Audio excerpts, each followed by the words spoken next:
Hello mga kakikoy ko, mag oil and filter change tayo ngayon. Always kung kini-caretaking or maintenance ang aking aming sasakyan, alright. Yan ang brand ha, hindi ito, this is not a commercial, this is not a sponsor. I used to use every time Motocell C5W20 full synthetic 100%, alright, and filter, alright. So ito siya, naka-hook up na yung mga kakikoy ko. Yan. Ito yung RAM ko. Ano lang yan, ako lang gumawa niyan. Yan ang gumawa si Kikoy. Tapos merong backup doon na jack, crocodile jack. Yan. So ang engine nito ay GDI Hyundai Santa Fe 2018. Thank you Lord, malapit nang matapos. Ayan. Si Kikoy lang ang nagmi-maintain nito. Puro isno dyan, oh. Ayan. Alright. Si Rusty Batrusty ayun, natabunan ng isno. Oh no! Ayan, nag-isno kagabi rito. See? Date purchase, August 11, 2018. When I got this car, it's only 22 kilometer. Alright. So, 2018 Hyundai Santa Fe 2.4 liter engine. All-wheel drive. So since I bought this, look at that, always synthetic. This one is brand Lucas Synthetic.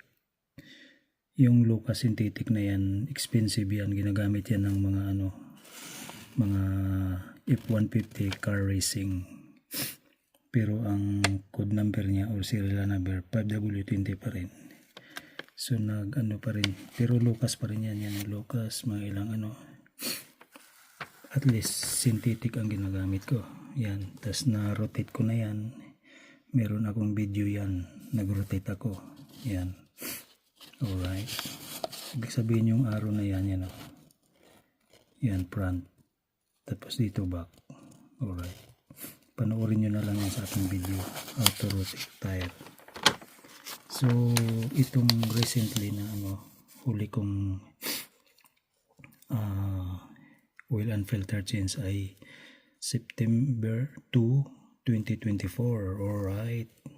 Tapos previous noon nagamit ko, ang kilometer ay 10,000. 10,000.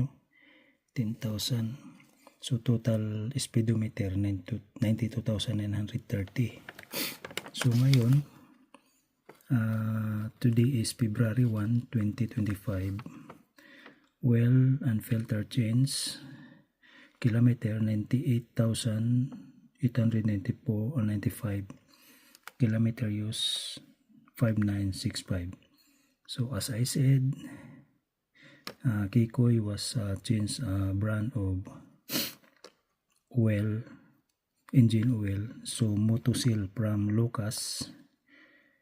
Now still full synthetic, cheaper, but it's worth it. Alright, keep on watching.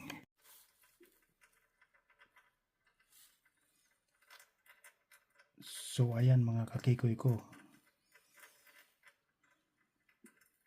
it's already draining out the oil, all oil, very dark.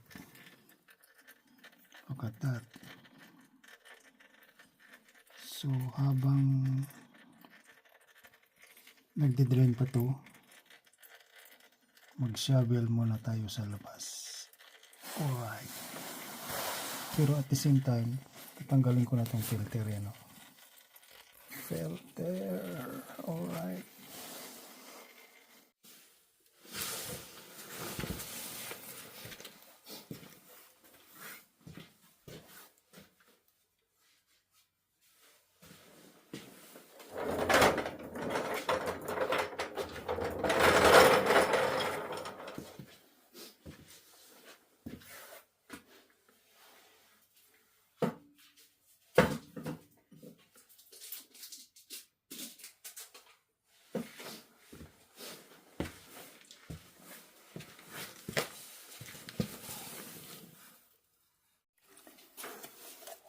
So ayan mga kakikoy ko, i-refill na natin to, no?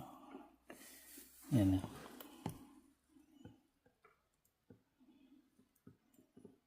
Not too much full, maybe half, that's good enough.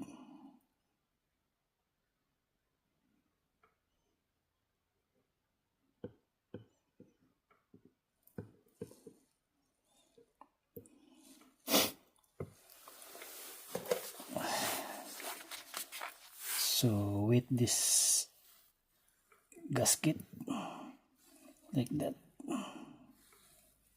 all right.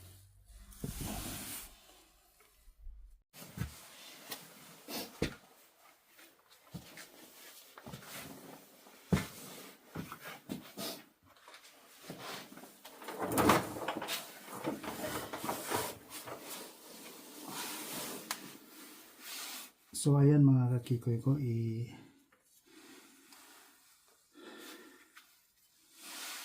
screw in na natin tong drain bolts. Alright, this drain bolt size is 17 millimeter.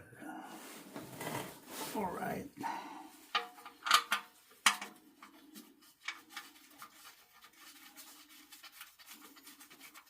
and about the filter, I always remind this, just hand tight. All right,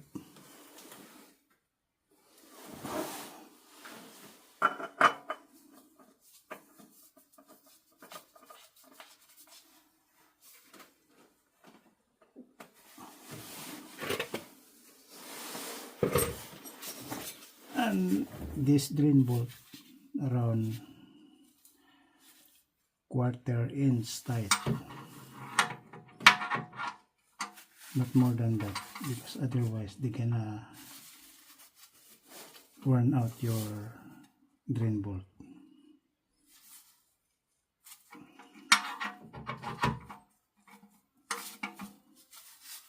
See, that's it.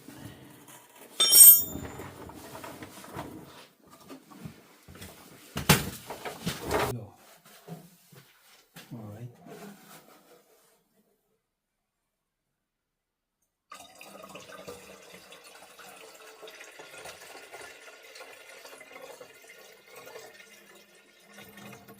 Almost thirsty.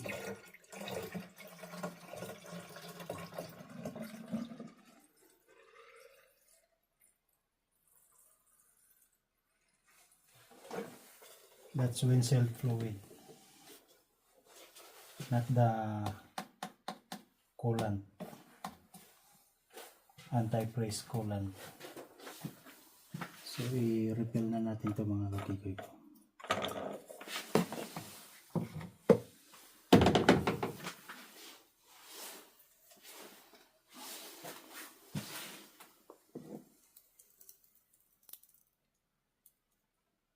Oh my God! Wow! Because otherwise they spill your oil. All right.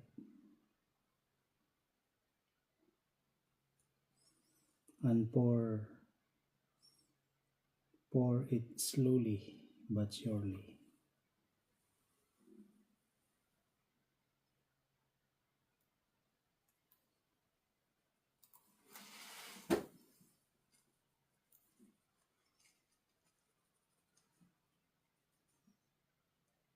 This is 2.4 liter engine.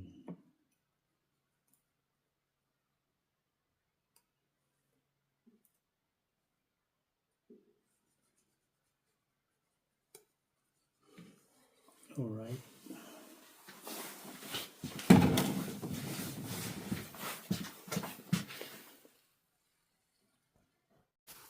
So ayan mga kakikoy ko, i-start na natin. So make sure bago kayo mag-start, kailangan naka-tight in yung drain bolt and the filter.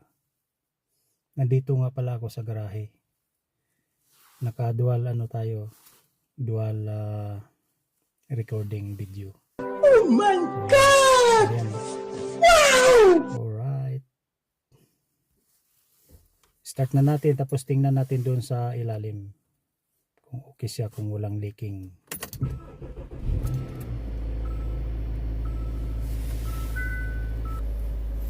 So ang oras ngayon dito 1:07 PM, Saturday, February 1, 2025. Alright.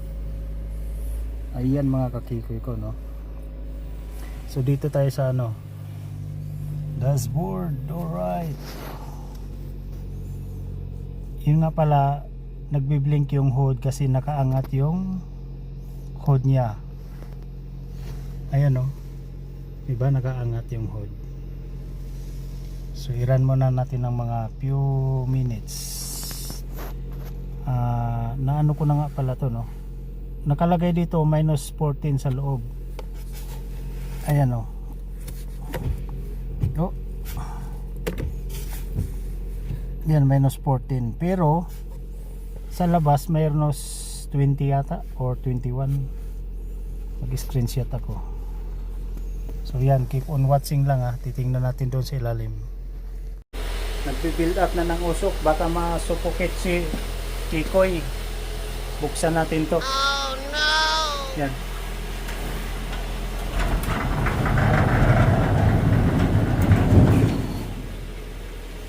So yan, ano naman sa next Saturday. Yan, next Saturday yan ha. Yan.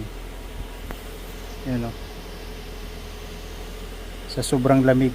Grabing usok. Santa Fe.